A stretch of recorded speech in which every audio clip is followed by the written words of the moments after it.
Good morning, everyone. This is Doug Campbell with Right Way Options and your morning market preparation video for June 20th, 2017.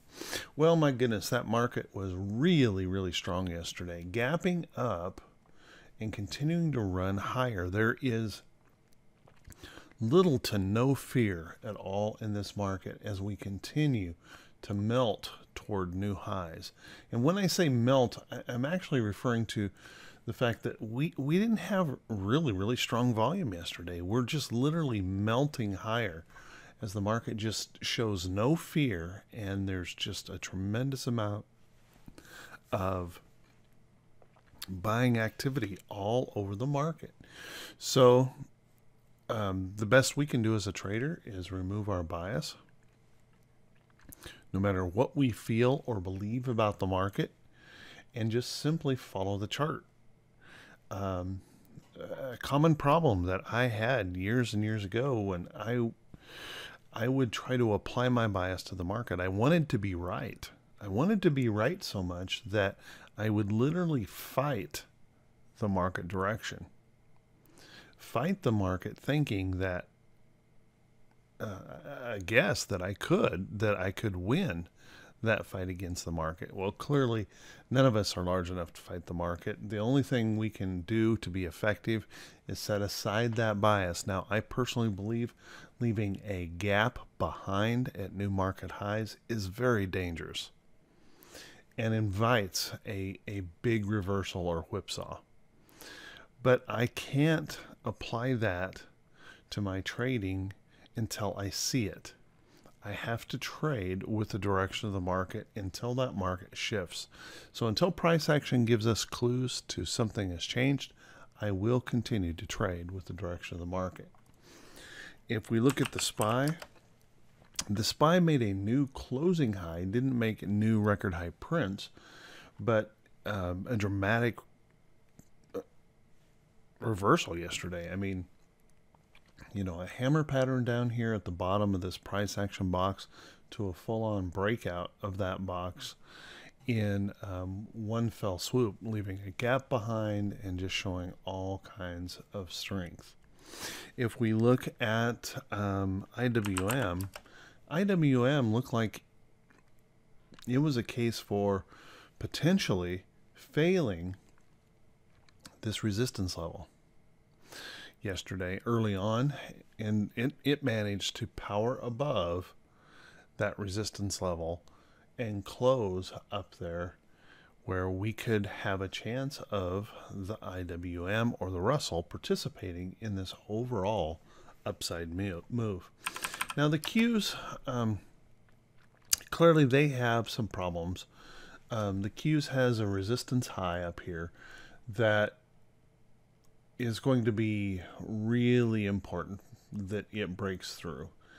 I will be watching this actually pretty closely for clues of a potential failure anywhere in this zone. So as we continue to move higher, again, a gap up moving toward that resistance, and that just adds the for me, it adds the caution that as we approach that resistance, leaving that gap behind, the reversal could occur. And if I look at the balance of power, clearly distribution has not slowed down. There's selling going on in the Qs as we move higher, and that always concerns me. If we take a look at the VIX, whoops. The VIX is back down here in this danger zone. And at one point yesterday, it looked like it might actually be heading to these record lows. It looked like that's where we were going. But toward the end of the day, it actually bounced back, which is kind of interesting that it bounced back even though the market was showing strength. As it was bouncing back toward the end of the day. So we'll have to keep an eye on this. But right now, just realize that we can be down here in this danger zone for a period of time. I mean, there's nothing down here that suggests that we just have to immediately bounce higher with fear. So, although I will say that when we are down here, if fear does come into the market, it will move very quickly. So you have to be prepared with a plan just in case the market does show signs of rollover. So be prepared. Don't let winners turn into losers wanting to fight the direction of the market. Okay? So on the economic calendar day, we have, there were 3 Fed speakers. One of the Fed speakers was really in the middle of the night at 3:15 a.m. this morning. We have a Fed speaker at 8:15 Eastern time and another one at 3 p.m. Eastern time. But other than that, we've got a few bond auctions to fill out the rest of the economic calendar day. So nothing really of importance there.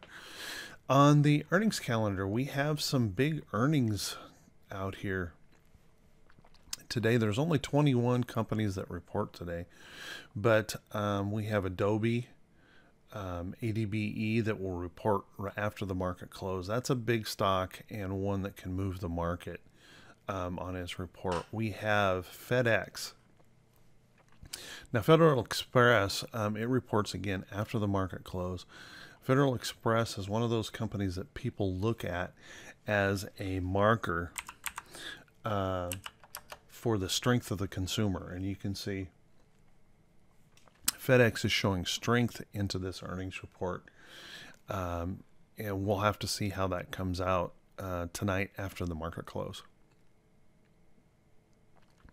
Also, Red Hat reports earnings today. Red Hat was showing strength yesterday as it moved toward this earnings report.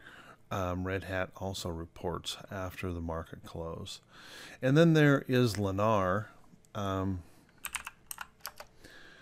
Lennar being a large company and in that residential construction area that has been strong. It'll be interesting to see here. And it looks like Lennar's already posted its earnings and is showing strength and gapping up. So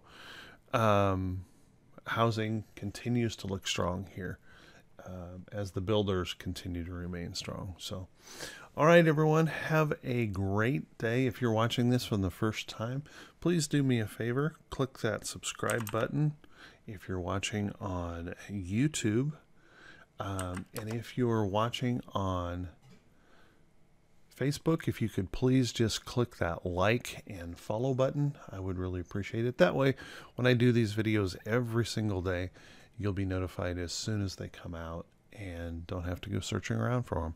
Everyone have a great day. Right Way Options members, class will be normal time today, and I will see you all there soon. Take care, everyone.